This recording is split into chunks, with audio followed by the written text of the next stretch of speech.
There's tonight's meeting, Dan Brown and Jill Bolte Taylor's A Stroke of Insight, which I'm hoping to get to. There's the book if you haven't seen it.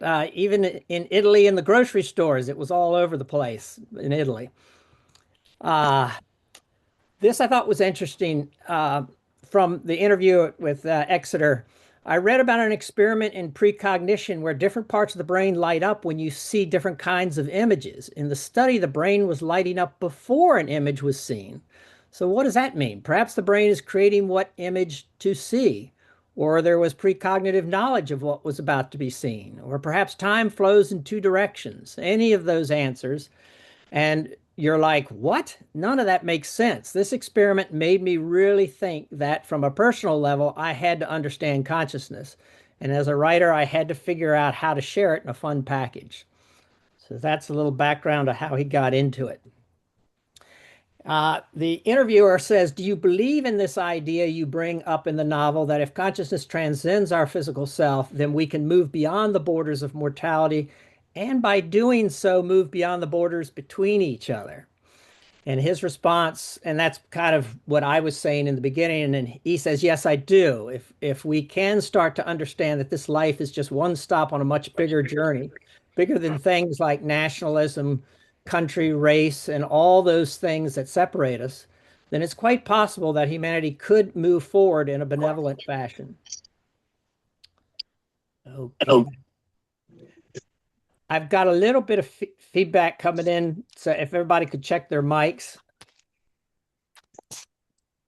And then at the end of the book, page 646, I thought there was a good quote by one of the two main characters in the book that kind of sums it up. I believe our views on death are about to change. Top scientists around the world are increasingly convinced that reality is not all as we believe. This includes the provocative idea that death is quite possibly an illusion, that our consciousness survives physical death and lives on. If this is true and we can prove it, then within several generations, the human mind will function under an entirely different premise, the belief that death is not so terrifying after all.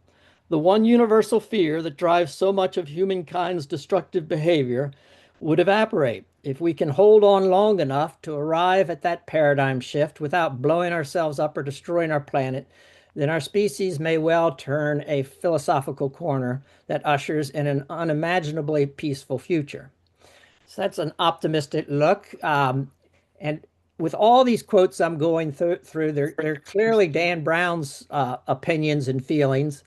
And I'm not sure this fear of death is all that powerful that he describes, but that is a theme a little bit in this book. All right, he starts by in the book, the main characters are going through things that don't seem possible, that then leads them to some models of what's probably happening. So he throws out fun facts like there are 86 billion neurons and more than 100 trillion synapse connections, and that these things can reorganize themselves, as we all know about neuroplasticity. Um, I've also, he didn't mention it, but I've heard a number of times that there are 40 million bits of information being processed by the human brain every second. And virtually all that is in the subconscious. Uh, he gives the example in the book. The character says, the noetic scientist says, the standard DVD holds 4.7 gigabytes, which is about 2,000 high def pictures. And the estimated storage capacity of the average human brain would be a stack of these DVDs that are from here on the table up to the International Space Station, or many millions of gigabytes of information, presenting the case that how in the world is it possible that a brain could hold that much? Materialists don't have any idea how it could, yet, and they believe that all thoughts and memories come from neural networks and chemical processes in the physical brain. Whereas post-materialist scientists and noeticists believe thoughts and memories are not at least solely created and stored in the physical brain. And in the book, they use the example of the cell phone doesn't know all the things that it gives you. And for example, artificial intelligence can just do phenomenal things by going out over the internet, searching the entire internet in an instant and coming back. And so that's kind of the direction they're going with the theory of where this consciousness exists. Okay, so he goes into other examples of odd things that can't be explained with the physical brain. Sudden savant syndrome, which is defined as an abrupt manifestation in a human mind of a unique skill or knowledge that previously was non-existent. And gives examples of brain injuries resulting in sudden language, math, or other expertise. He gives three examples. Ruben Nesma kicked in the head playing soccer and woke up speaking perfect Spanish. Derek Amato dove into a pool, hitting his head, and woke up a musical genius, a piano virtuoso. And Orlando Serrell, struck by a baseball, suddenly could do complicated calendar calculations. And as those of us who were our last meeting in October, we were looking at the telepathy tapes, and there were a lot of examples of sudden savant there. It was discussed, as I say here, non-speak. The the writings in italics here are my comments. The rest of it is pretty much out of the book. Non-speaking autistic people have underdeveloped left brain hemispheres, and in addition to telepathy, often show unexplainable vast knowledge in areas such as math and languages. And we heard about a number of examples last time. And so the big question is, how is this knowledge acquired? Where does it come from?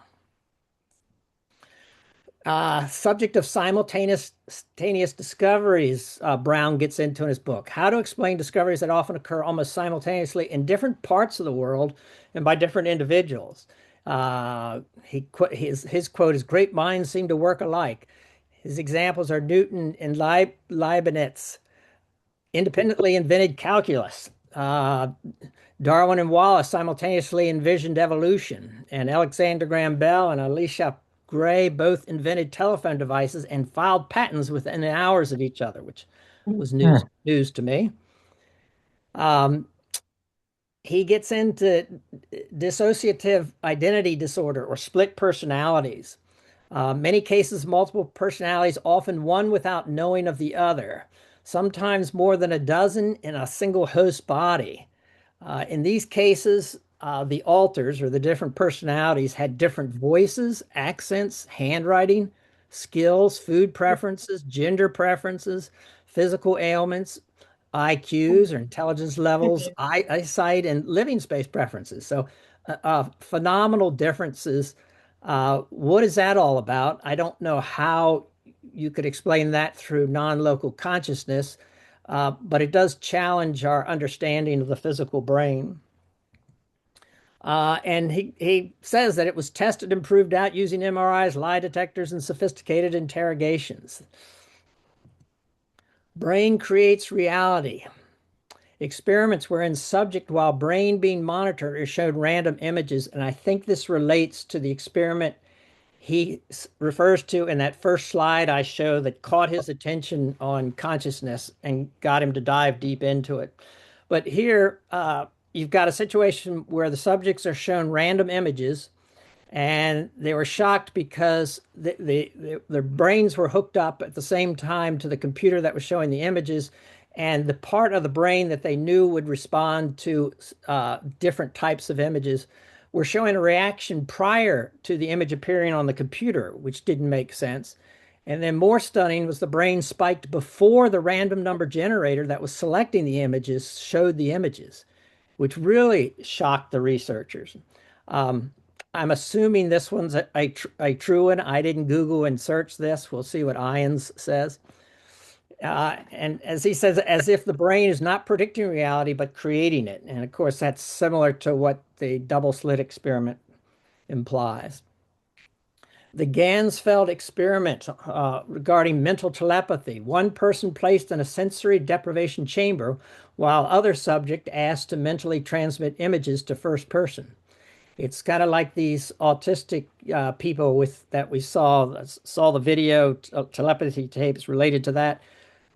They weren't in a sensory deprivation, but in essence, they are because of their left hemispheres are underdeveloped. and they had a person behind them pulling up cards, and they were nailing it each time. But in this experiment, after many sessions, the results were overwhelmingly displayed the reality of mental telepathy. The statistics were so high that it was just undisputable.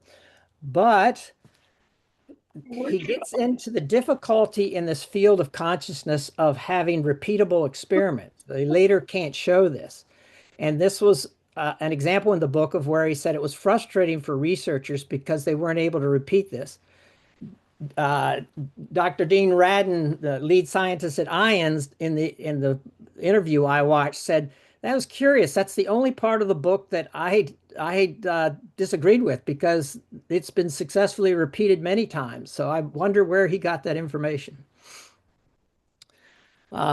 Future affects the past, the whole question of time. He talks about Daryl Ben's 2011 article, Feeling the Future, which was also called The Experimental Evidence of Anomalous Retroactive Influences on Cognitive and Affect. Mommy, Sam's up here. Yeah. The experiment in which participants shown a list of random words, then after removing the list, asked to recall as many as possible. Oh, Victoria, please mute your mic. Oh, I might be able to do that from here. I'm sorry. That's all right. I got it. um, the next day, he gave the participants a short list of random words chosen from the original list shown the day before and told them to memorize them. Incredibly, the results from the day one indicated the participants were far more likely to recall words they would see again on day two. So he's randomly picking from the list, and it turns out um, the words they picked on the first day were predominantly the ones that they memorized the second day, which really is bizarre. Uh, Mira is a regression therapist who works a lot with people in future, past, and present, where the future affects the past experiences. So it's not unusual or not unheard of. Okay.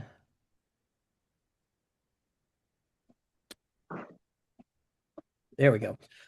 Delayed choice quantum eraser version of the double slit experiment.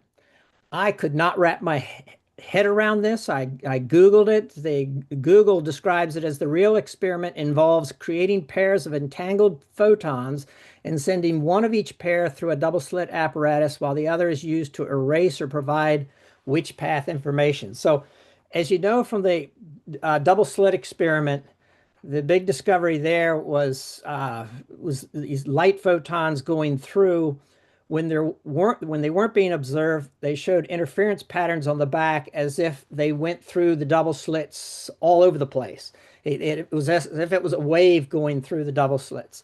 When they had a viewing apparatus, the light would only act as a particle and go through one slit, which has been repeated endless times, indicating that consciousness is creating reality. And in this case, they took it a step further and hid the fact from the light photon that they're being observed by however he's describing it here. And yet the particle still acted, the light photons still acted like a particle as if it was being watched. So I mentioned in italics here that I was pretty confused by the experiment, but that's what it was doing. The experiment appears to indicate future events did indeed affect past events and seems the universe is not bound by linear time as humans perceive it. That's a quote from the book. And just a reminder, consciousness exists in the quantum realm, which is very unpredictable as it relates to our known material world. Another quote from the book. Out-of-body experiences. The noetic scientist character says it's one of the best proof for non-local consciousness, which has always been my position. Dan Brown's uh, challenges it. Let's see. I'm sorry. He goes on to say they are only an individual's subjective experience, perceived alone with no witnesses and thus no proof, which is incorrect. The veridical OBEs, where there so many of these cases are verified by living subjects. The person who was in the room next to the operating room who they visited or went home and was there, and the person could describe everything that was happening at home while they're in the hospital. There are just so many of these cases that it's probably the best solid evidence of non-local consciousness. Consciousness like an infinite cloud of information, and the brain is the receiver. So he does then get into the noetic scientist explaining the theory which we're familiar with, which is the prevailing theory of non-materialist scientists. The theory that seems more realistic and supported by quantum mechanics and paranormal phenomena is that the brain is just a receiver, an unimaginably complex, superbly advanced receiver that chooses which specific signals it wants to receive from the existing cloud of global consciousness. New concepts like superposition and entanglement, which basically everywhere at once and everything's connected, were unveiling a universe in which all things existed at all times in all locations. These are quotes from the book. Practice helps clarify the signal our brain is receiving. This is how we become more skilled. We acquire new specific signals. So that was an interesting twist. The noetic scientist character was explaining there is no muscle memory when you improve your golf swing. It's the brain is improving and remembering. And she went on to say that can shift and broaden the signal that we're receiving from the consciousness that is everywhere. That that's going a little far, but that was an interesting thing stated in the book. And he says some brains are pre-wired to receive a certain signal, genetics, which is obvious. All brains are pre-wired for certain signals.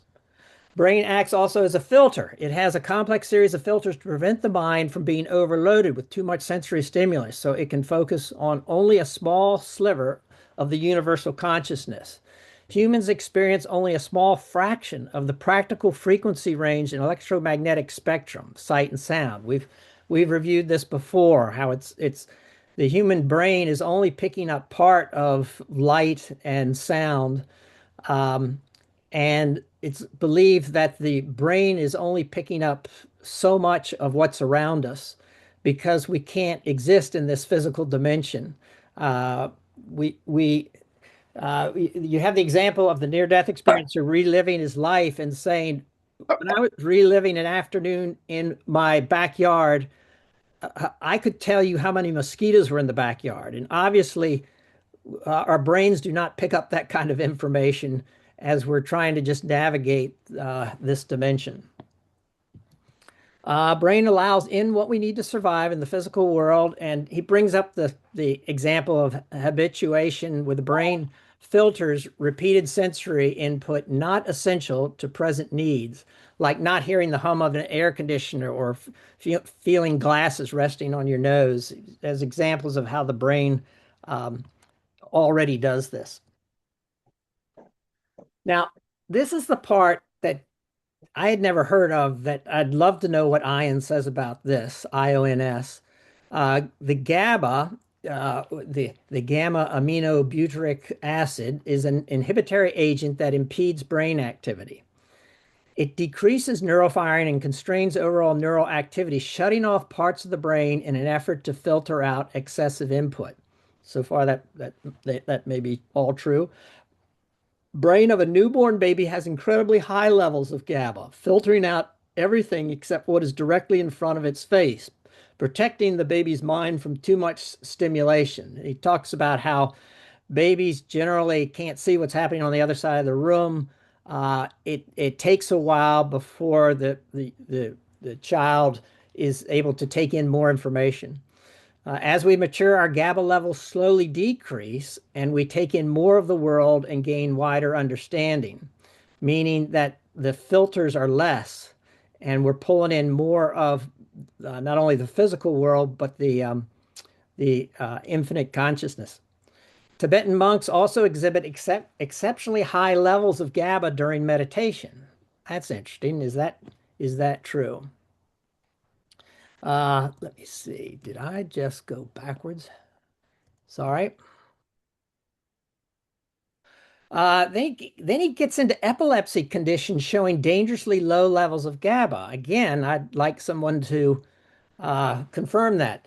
But if true, this is very interesting. If GABA is the primary filter system or braking system for the brain, with too little GABA, the brain goes into overdrive with runaway neuronal firing and ultimately a seizure. When I Googled this, I did see some mention of GABA with epileptic seizures, but it wasn't as clear as this.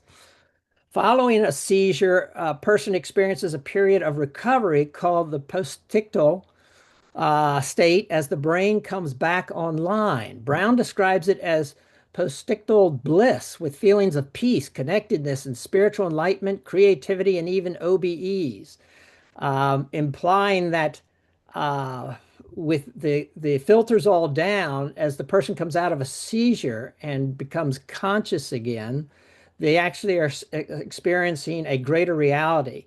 My quick research, I didn't see that. It was more feelings of disorientation and, if anything, depression. So I'd like to learn more about that subject.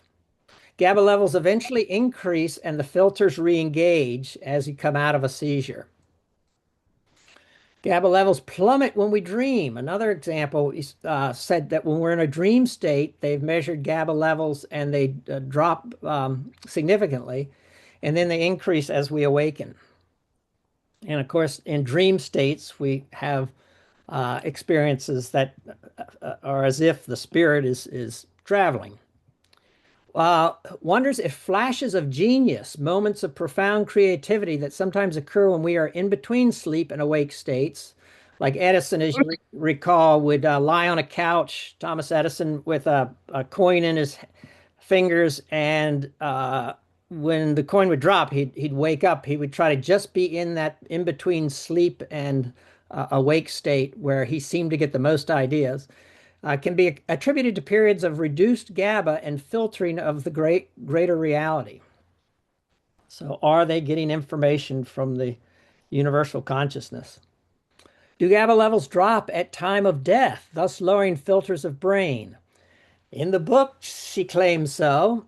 She, the noetic scientist, says, I saw rapidly rising levels of key neurotransmitters, including adrenaline and endorphins, which function to subdue pain and help the physical body through the stress of dying.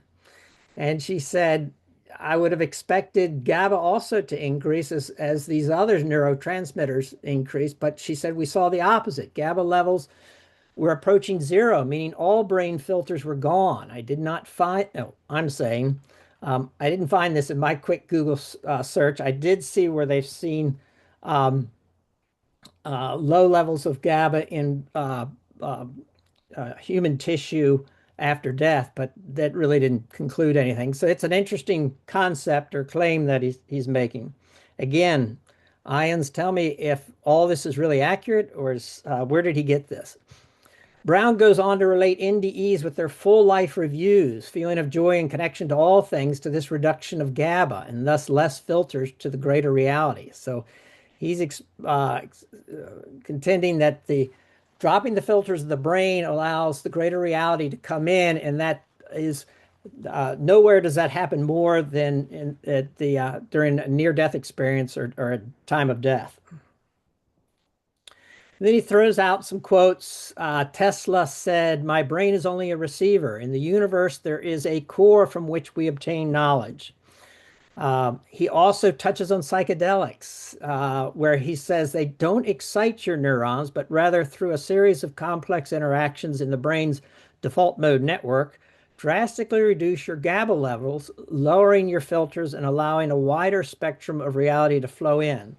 Um, I don't know if GABA is doing it, but we know this to be true because we've studied this in this group before, that the brain does not get excited under psychedelics, but slows way down and appears to be dropping filters, for lack of a better word, that could be allowing this experience of a non-physical experience where there is no difference between the end of your finger and what's there. I mean, talk to people who have tried the magic mushrooms and they said energy was everywhere, and you couldn't see where one thing ended and one thing began.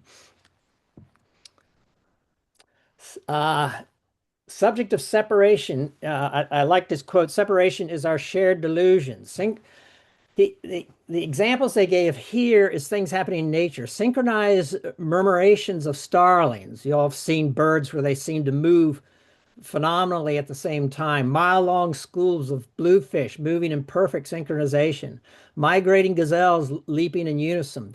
Throughout nature, these examples of synchronizations are faster than the speed of light. Uh, the character, claims high-speed video cameras linked to atomic clocks showed that alleged reaction time is faster than the speed of light, indicating that animals aren't reacting to one another. Well, how is this happening? These are examples of behavior as one organism, like the cells of our bodies. A lot of, yeah, I won't go into that any further, but the whole idea that uh, everything is one and we feel like we're all separate. But these are some examples of where everything is part of a whole and so knows what's happening instantly. Albert Einstein's quote: "A human being is part of the whole called by us universe. He experiences himself, his thoughts and feelings, as something separated from the rest, a kind of optical delusion of his consciousness. This delusion is a kind of prison for us." I thought that was a pretty neat quote I'd never heard. "Hard to visualize our connection to a world we cannot see," was another quote I enjoyed in the book. "Quantum physics shows all is connected. Physicists prove that communication between two entangled particles is instantaneous, faster than the speed of light. Chinese scientists used satellites to demonstrate that two entangled particles remained instantaneously connected over a distance of 1,200 kilometers," which I had not heard, but he cited that example. "We've proven repeatedly that human thought, when focused, can quite literally alter one's body chemistry." Talks briefly in the book about the power of thought, and that it actually can have these effects. "Growing number of physicists believe our universe is arranged like a fractal, wherein each smaller section is an exact smaller version of the whole, containing all the same information. Thus, we are one consciousness." Okay, I'm obviously going all the way to the end of this, and then I'll open it up for discussion. Future brain chips and artificial neurons. This is towards the end of the book. Um, an artificial neuron breakthrough would usher in an astonishing area of direct brain-to-brain communication, memory augmentation, accelerated learning, and even the ability to record our dreams at night and play them back in the morning. Um, Humans could make full sensory recordings of their own experiences and share with other minds. People could relive the sights, sounds, smells, and feelings of someone else's experience. And I think we're talking about, I'm a little confused between artificial neurons, but I think it's referring to these brain chips, and it's reminiscent of, I know, uh, Musk. Musk has a company that's implanted these brain chips, trying to see if it can communicate with parts of the body and communicate with a computer, human to machine communication. They get into that a little in the book. She spends a little time with Stargate, which was the Defense Intelligence Agency, later CIA, and the Army's attempt to remote viewing to spy on the Soviet Union and others. It started in 1977 in Fort Meade in Maryland and Stanford Research Institute, and supposedly disbanded in 1995 because it was leaked, and they were made. The public made such a stink of why are we wasting money on this voodoo stuff, that they officially disbanded it in 1995. But in the webinar I saw with Dean Radin of IONS a week or two ago, he said um, he was in a meeting the prior week at Harvard with a lot of consciousness people, and one of them was from the government, who said we still are doing this. That program, though we don't broadcast it, we're still doing this. The idea of trying to uh, project your consciousness into a specific place um, and bring back information. In the book, which I couldn't find, it cited a number of examples of success they had, like the submarine, the cutting edge submarine they found in Siberia being built.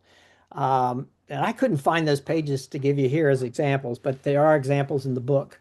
And those of us who've gone to the Monroe Institute has people who are in this program, and they talk a little about this remote viewing. They do remote viewing there. He goes on, talks about lucid dreaming, and the main character describes lucid dreaming well when she says a bizarre experience wherein she woke up inside her dream, realized she was dreaming, and was able to do whatever she wanted within her dream, which is somewhat the definition of lucid dreaming. LaBerge demonstrated that lucid dreamers, while sleeping, could communicate their conscious awareness to researchers by performing a series of pre-agreed eye movements, all while the dreamer's mind was having an experience far from his sleeping body. Another interesting example of non-local consciousness, non-local meaning physical space and time. This must be the end. The last slide. This goes back to Dan Brown's argument through his characters that the more we fear death, the more we'll cling to ourselves, our belongings, the more selfish we become. We exhibit increased nationalism, racism, religious intolerance. We ignore social norms and become more materialistic. Those who do not fear death tend to exhibit behavior that is more benevolent, accepting of others, cooperative, and caring about the environment. And finally, they quote this psychiatrist believes a radical inner transformation of consciousness might be our only hope of surviving the global crisis brought on by the Western mechanistic paradigm. A quote from years ago. And with Yeah, that, I'm ready. I'm just waiting. I am I'm gonna stopping. just change my shirt and put on my sandals. God, that sounds like David Sobers. Oh shit. He is here. Let me escape and come back to stop sharing so I can see you all. I went through the whole thing. Thoughts on any of those? I'll shut up and just see any thoughts. David, I thought that was terrific. What a lovely um, summary. I'm looking forward to reading the book. Thank you, Joan. So it was worth doing that all day. Great.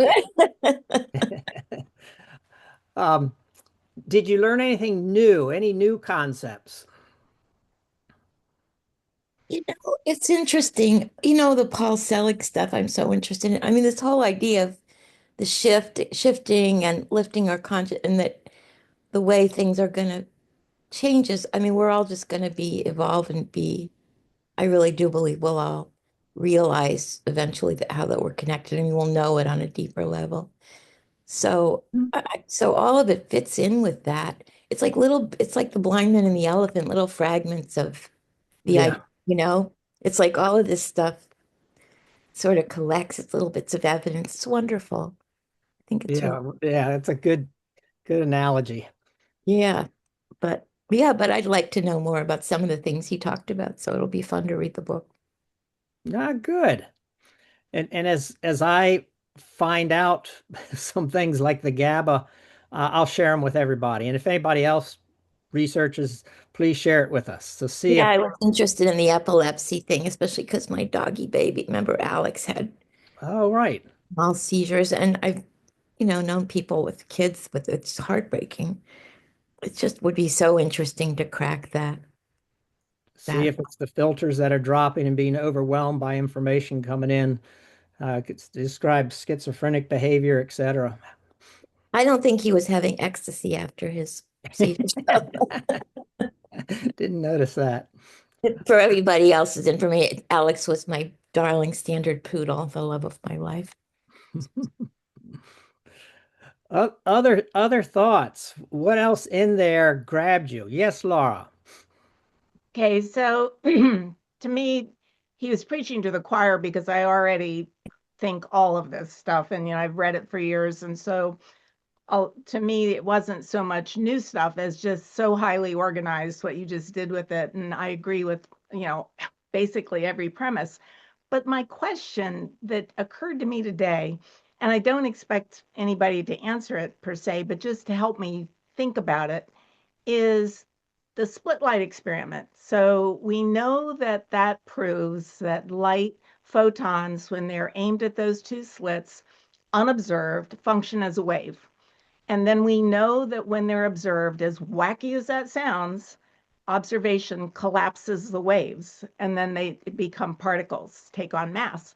Okay, so what I would extrapolate from quantum to the macrocosm, the real world, which of course they say you can't do, that's where everything breaks down. But when you think about it, I think if we are energy, if we in this class believe we are energy that existed before, like consciousness, before our bodies were physically born into the world, just as we believe as consciousness we will exist after our bodies leave this world, who was watching the wave of a potentiality that is us? Who's the watcher? Who's the watcher if we exist as energy in a state of potentiality until observed and then take on mass? That's what I want to know. Well, I think the bottom line is that we're the only ones that can watch anything. Consciousness is the only thing that can watch anything. So we're I watching mean, ourselves. basically, yeah. I'll have I to think mean, about that. yeah, and then the Okay. whole concept of quote, when you use the word physical as far as a physical universe is concerned, that kind of implies a universe of some substance or something. Mhm. And Mhm. ultimately, there is no substance to anything. Yeah, I And the understand that, but and the only thing we really have is perception. In other words, we have perception of things. But yeah. the perception doesn't mean that there's actually anything independently existing that we are perceiving. In other words, the perception is just a perception, and that's what we have. And that's all that we can go by, really. Assuming that there's an independent thing that we're perceiving is just an assumption. Okay, I'll have to think So, about that.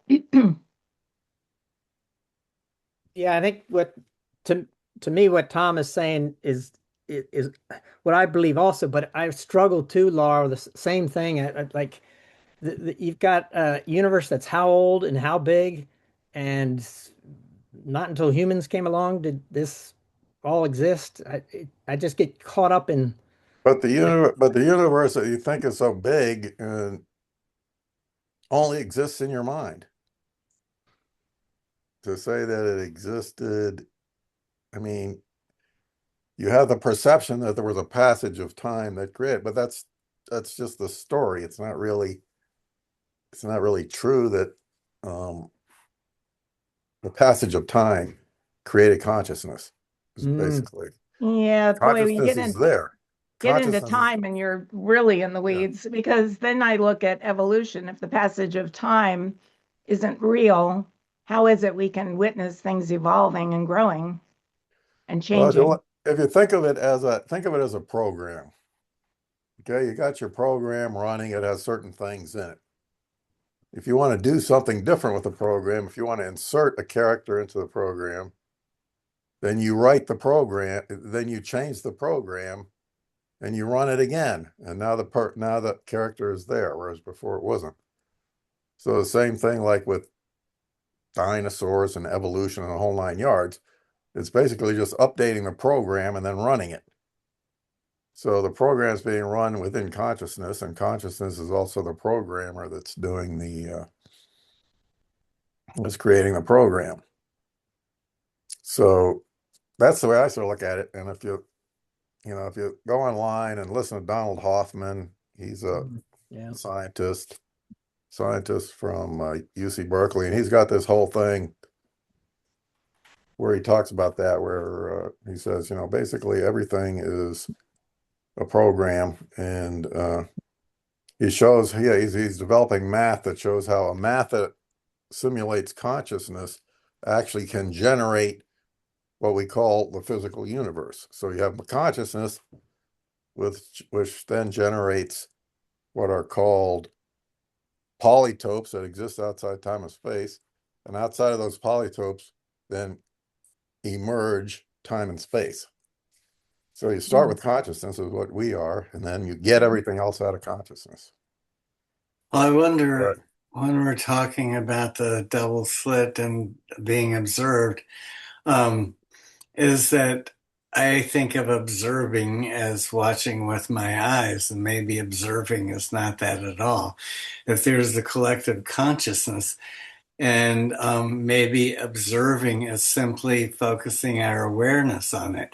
And like with the whole talk of the GABA and how we have to focus our awareness, that once we focus on it, then we are a part of the universal consciousness. And what seemed like an elusive wave is now a particle. But it's only because we are one with it that we have now merged in our observation of it. But we weren't looking at it.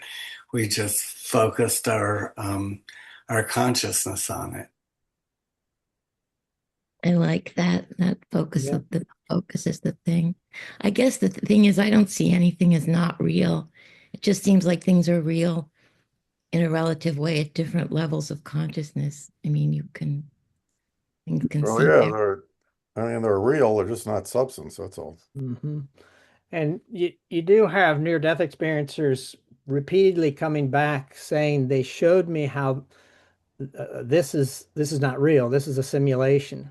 And there's got to be something to that. Whether that's a big computer game we're living in, I can't wrap my head around it. Now, the next book that I'm going to review, a brain scientist who lost use of her left hemisphere, and she was seeing everything. She couldn't distinguish the end of her finger from the room. Everything was just energy, without. And so, does the left hemisphere enable us to experience this reality? Does it, it's physical reality. yeah, create what appears to be solid matter? I don't know. Well, it's not the left hemisphere of the brain, it's consciousness that's doing that. Consciousness is what's experiencing and I mean, when you think about it, where does your brain exist? Your brain exists within your mind. How do you know anything about your brain except when it's in your mind, right? Everything's in your mind. So the brain exists within the mind. The mind does not exist within the brain. And also all this stuff about, about brains in general is like, you can't even answer the simplest question, like, what is the simplest thought and how many neurons does it take to create that thought? Why do the neurons create that thought? Why do they do it at the time that they do? All that kind of stuff. None of these questions can be answered. And as far as memory is concerned, I've not seen anything that shows how an experience can be, well, certainly can't, an experience certainly can't be digitized. And if it is digitized, there's no way it can be stored in a brain. I mean, there's never been any explanation of that. And no one has ever actually retrieved a memory from the brain. I mean, it's never been done. So all these assumptions about the brain doing this and the brain doing that and all this kind of stuff is, they're just assumptions. There's no proof. No one has ever, you can't even capture a thought. So how could you correlate a thought to a certain thing going on in the brain? I mean, it doesn't work. Everybody makes all these assumptions about the brain doing all this stuff, and it's not. And even Donald Hoffman says that the brain has no causal power, and your brain doesn't even exist when you're not aware of it or when you're not looking at it. So it's the same kind of thing. There's a lot of assumptions being made about brains doing things that have never been proven. There's no engineering that shows how it could do it, but people still believe it. Well, it's good to have a NASA scientist here to help us with some of this. Thank you, Tom. Yeah. Hey, David. I saw Sue raise her hand. Yeah. So something I was thinking about when they were talking about the GABA was if you watch an infant it's only a couple months old. And and I've seen this a lot, and you stand in their field of vision, you Mm. can get the sense, if you're looking for this, that they're looking through you, kind of Mm. at you, but through you. Their Mm. focus, when they were talking about their focus, they can't focus across the room. Mhm. They're kind of in they're focusing somewhere, but it's not always with you. And I've also seen that very same look as a hospice nurse with dying patients who do the same thing. They're looking beyond you. Like I think they've already gone somewhere, maybe their soul, or they've got a part of them is there and a part of them is here. But then it's interesting to me because I've seen it at the beginning of life and at the end of life. Mhm. So what are they? Is that their consciousness? What are they focusing on or seeing? Mm. Yeah, good point. Yeah, I like that illustration. It's like the nonverbal autistic people who talk about living in both dimensions. Right. Um, Well, a lot of the people that are they're dying in hospice, they say that they see people. They see people in the room right. that nobody else sees, right? Right. And could be relatives, could be somebody else, and they're talking to these people and everything, and but we're not aware of them. So Right. they And, obviously are focusing on something different. and babies who are just adjusting to this physical dimension may also be seeing uh, beings in the room. I mean, Mm-hmm. they often will have friends the first 5 years of their lives that they don't understand why no one else sees. So, Right.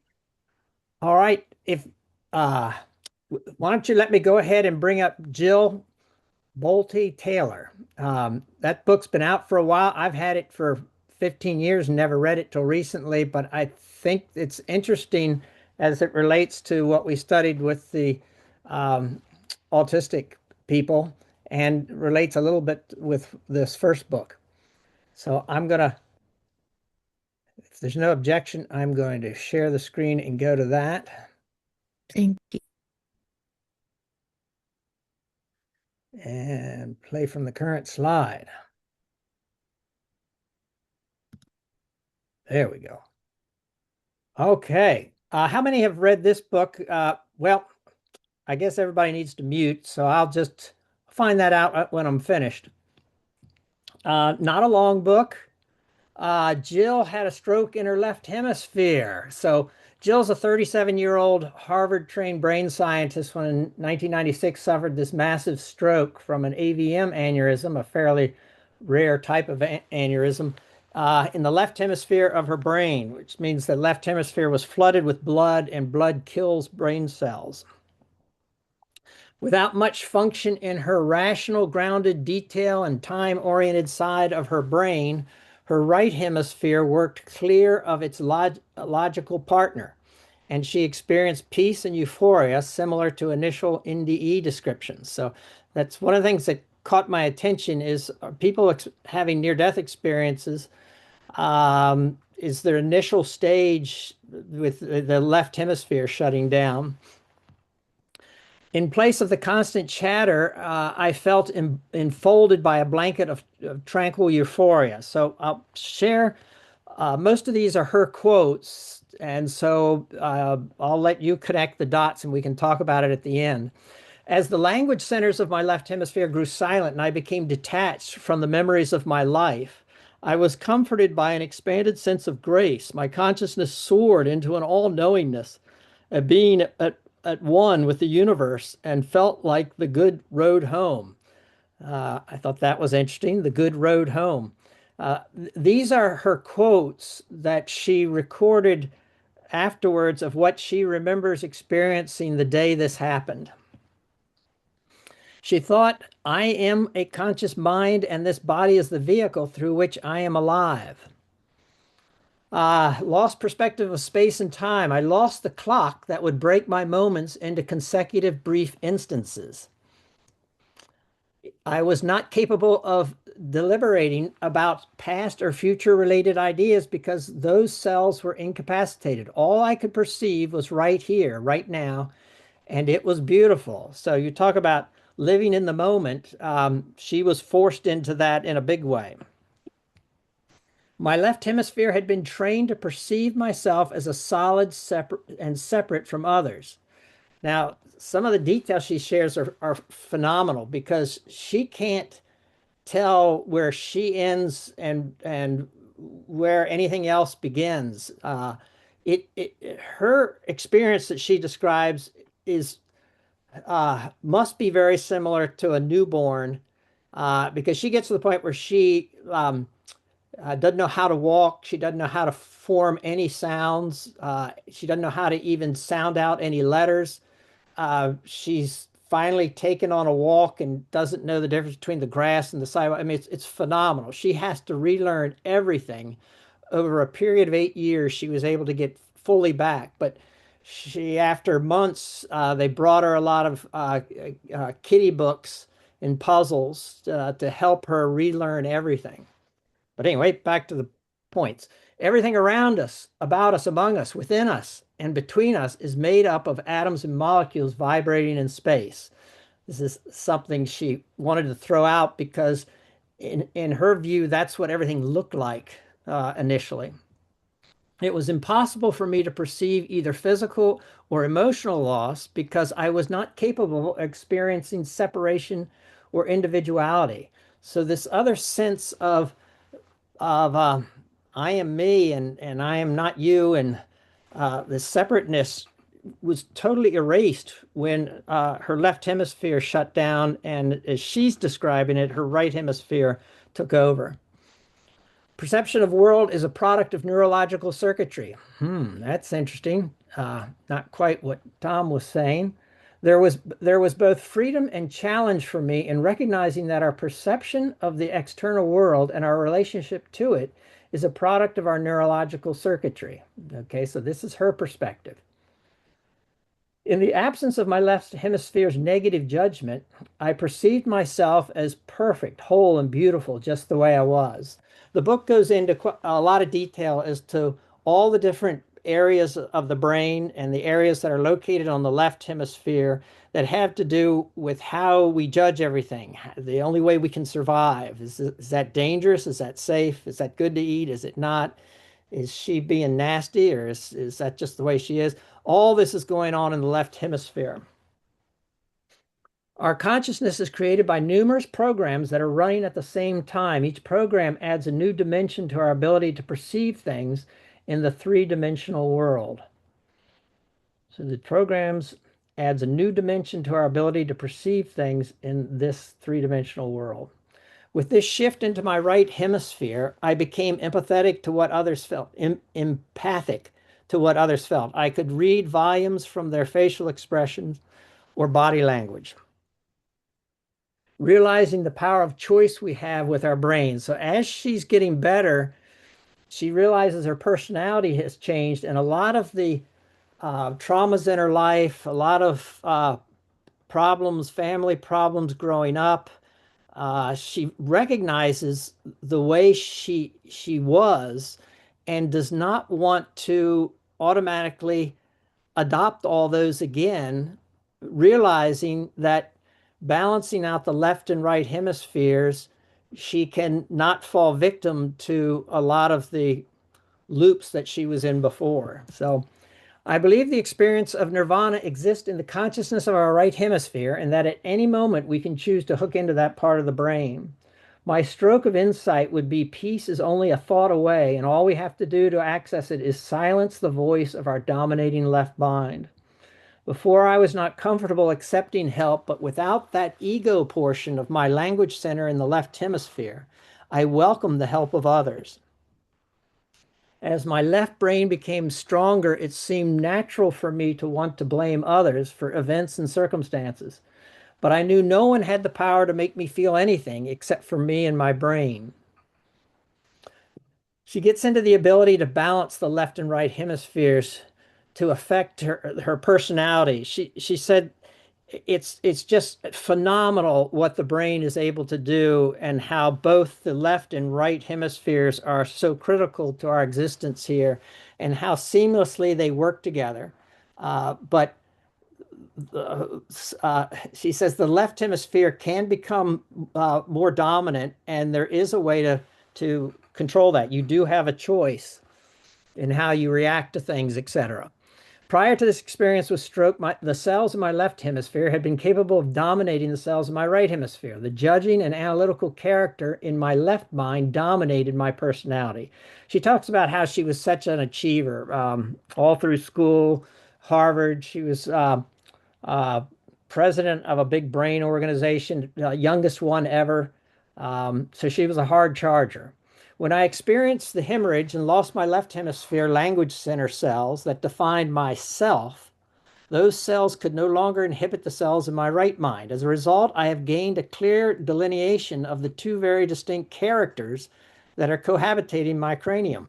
The two halves of my brain don't just perceive and think in different ways at a neurological level, but they demonstrate very different values based upon the types of information they perceive and thus exhibit very different personalities. My stroke of insight is that at the core of my right hemisphere, consciousness is a character that is directly connected to my feeling of deep inner peace. It is completely committed to the expression of peace, love, joy, and compassion in the world. And furthering this thought, the personal choice.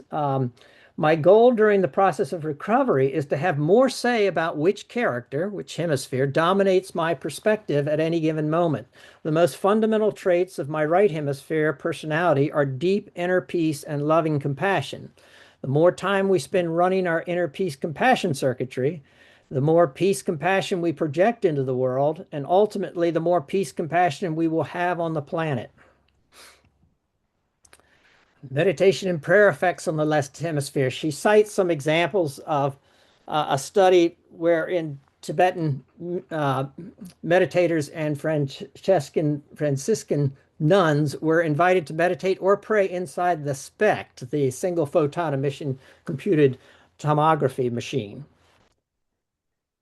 There was a decrease in activity of the left hemisphere language centers, resulting in silencing of the brain chatter, which one would expect with the meditating, and a decrease in the activity in the orientation association area, located in the posterior parietal gyrus of the left hemisphere that helps us identify our personal physical boundaries. So there was a decreased activity here causes loss of sight of where we begin and where we end relative to the space around us. And that was interesting because that's what she experienced right after this stroke. She couldn't distinguish herself from anything else. It's interesting that during this experiment in deep prayer with the brain, they picked up that part of the brain moving in this direction.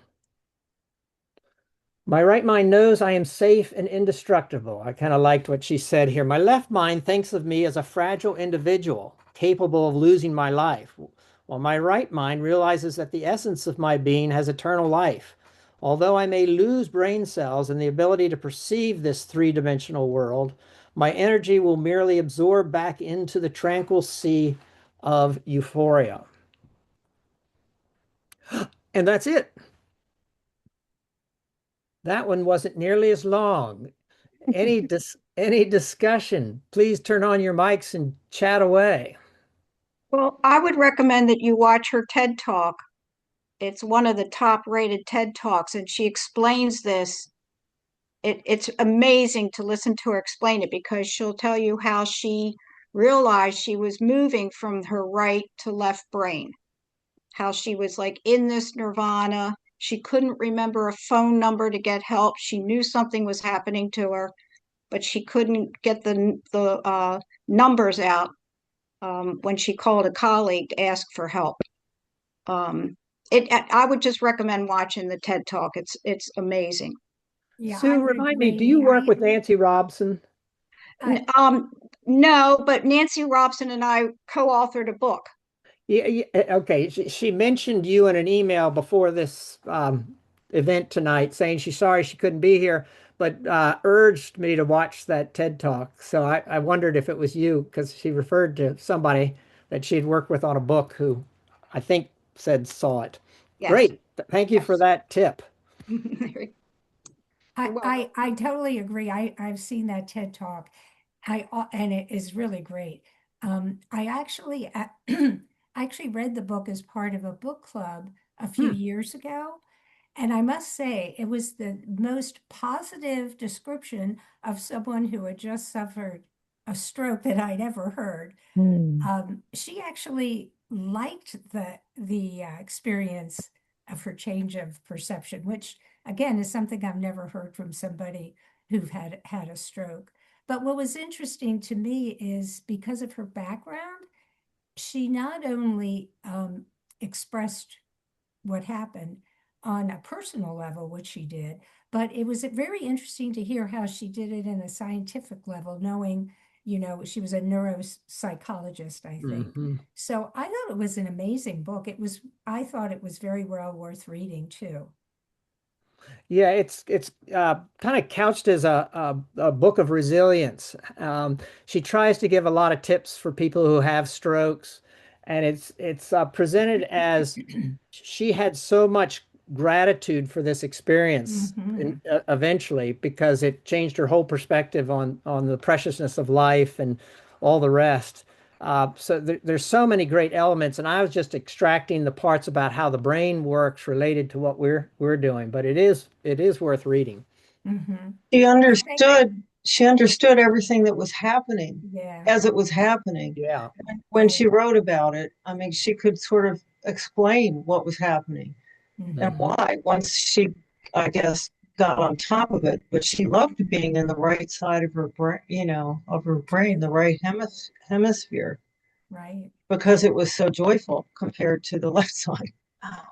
This Yeah. is a tangential question, but did she lose physical movement on her right side of the body in this experience?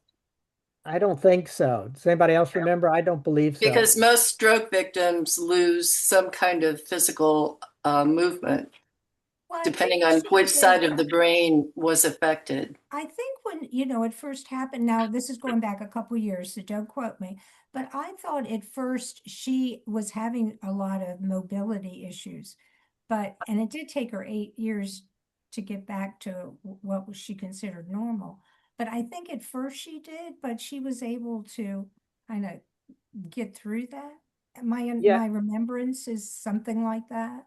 yeah, I definitely, that was true. I mean, she couldn't barely move. She couldn't Right. sit up. She just but I don't remember one side of the body being more disabled than the other. I don't recall that. Yeah, I can't say either. Hmm. Well, I had a massive stroke a few years ago on my left side, Hmm. and it did paralyze my right side. And I don't know how you could have a massive stroke on one side and it not paralyze the other side. I just don't know how the nerves could accomplish that. That all it would affect would be your speech. I know when I had mine afterwards, I was told by the people in the hospital that it was really fortunate that it was on my left side because I could understand what was going on because I could make sense of it and I could reason. That people who have strokes on their right side are confused and frightened and all the things that we heard about in the previous book of when your the right side of your brain is the scared part when you react from the right side is that you overreact and react out of fear and but from the reacting with the left or react from the right side once the right side's working of your brain and your left side of your body's working, that's the part that does make sense. And the two sides talking together, that's kind of how it seems to me that's how we make sense of things. I know I've read books before that where people had strokes or had seizures so bad that they would sever the nerves that separate the two halves of the brain. And when they did those experiments, if they took away the right side of the brain, the creative side that runs the left hand, that people could not make a decision. They could read a menu, they could recognize everything on it, they could understand all of the ingredients, but they didn't know what they wanted. They could not choose off it. And some of the things that I've read about that, it makes really good sense that for us to be able to get along in the world, we need to have some rationality to be able to understand the physical things, the reactions that will occur if we take one set of circuit, if we do one thing. But at the same time, we have to understand where we are, how we feel about it, because as we've read that we generally believe what we choose to believe, and we justify the things that we wanted to believe and we dismiss all the things we didn't. It's not that we're rational beings, is that we really run off our preferences from the get-go. And then we make sense of the world. We use our rational halves to kind of justify the things we want. But I don't know how she could have a stroke and be severe on one side of her brain and not be immobilized on the other side of her body. And God, 8 years is a long time. We're working with a friend now who's had brain surgery and had a stroke during it, and it's taking forever. It's for her to come back from that. That sounds really massive. Interesting. Congratulations on your own recovery. Yeah. I got real lucky. Wow. So what was your actual experience though? What were you experiencing internally versus when you were having the stroke? The weirdest thing is that it seems like everything's working. I feel like I tell my right hand to move, and it seems like the sense came back that it moved, but I'm looking at it and it's not happening. But in my head, everything is working, but I can see that it's not. And that's the part that's really weird. And what was lucky for me is they gave me that clot buster drug, the TPA, and it worked at the hospital that night. And when surgeon was talking about all the invasive of going through my groin up into my brain, trying to break the clot, and the clot dissolved, and I came back that night. So I was only in the massive stroke for a number of hours. So I was so very, very fortunate. But I remember at the time I was not panicked. I knew what was happening, and I had this sense of calm that I can work my way through this. I think I can. I know I can make this work, and it did work. But I mean, I feel like maybe I had a lot of belief in it, but it was just good luck and good medicine that made the difference. But I was really, really lucky. But that time, it's a horrible feeling at the time because I knew that I could be immobilized for most, if not all, of the rest of my life. And Nancy here would have to be my caretaker. I might never be able to speak clearly and might never be able to get around again. And it is absolutely terrifying. And to try and keep calm when you know what could happen, but there's work to do right now. I mean, it's a really traumatic experience, but in my case, I dodged a big bullet. But a lot of the things that were said tonight really do make sense to me. And some of the experience of that stroke, I think, has informed um, my understanding of all the things we've talked about tonight, of the collective conscience and that we're all part of something bigger than ourselves, and that we have a tremendous amount of personal power to direct our lives and to make to make a difference in the world. And I think that that stroke definitely seemed consistent with everything that I've heard tonight and the things that I learned from it. So anyhow, I talked too much. No, thank you. That was really Yeah. helpful. Thank you. What about you, Nancy? What did you observe through all of this? We were really fortunate in that Zane collapsed right in front of me, and he had AFib, and I knew immediately what happened.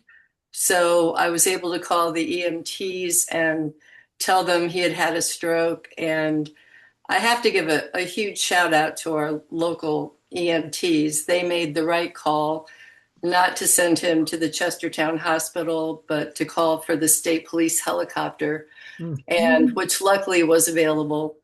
And I think, as I recall, correct me if I'm wrong, I think they got him to Baltimore shock trauma in under an hour. Yes. Which is pretty amazing, because I think all of us know at this point that with a stroke, the key is the faster the treatment, the better. If you go, I think it's more than like 3 hours, you have a really small chance of recovering functionality after that amount of time. So I'd like to take a helicopter flight over the bay at night again. When I'm not so stressed, because it was very beautiful. But luckily, I was able to go with them. Amazing chain of They- events. So you They were had room. They had room for me on the chopper, so that was a good thing too. Oh, that's great. Yeah. Wow. But everybody at the emergency room, when he suddenly regained full function. They were bringing a surgeon in. I was talking to the surgeon, and he started waving his right arm and kicking his right leg, and I wasn't connecting that was not the side that was supposed to be moving. And finally, we all kind of stopped, and he went, "I can move, I can talk." And literally almost everybody in the whole ICU, or the emergency room, came into his room and just stood there and looked at him. And one of the doctors said she had only seen that complete reversal, I think, 2 other times in her career. This was the second. She was a neurologist. She said she had administered the drug more than 200 times and had seen it once before. And they call it the Lazarus effect. And I can tell you, that's what it felt like coming back from the dead. Yeah. So he was very, very lucky. Wow. Cool. What a cool thing to. I'm so glad for you both. Yeah. Yeah. I hadn't really thought as much about his interior, experience.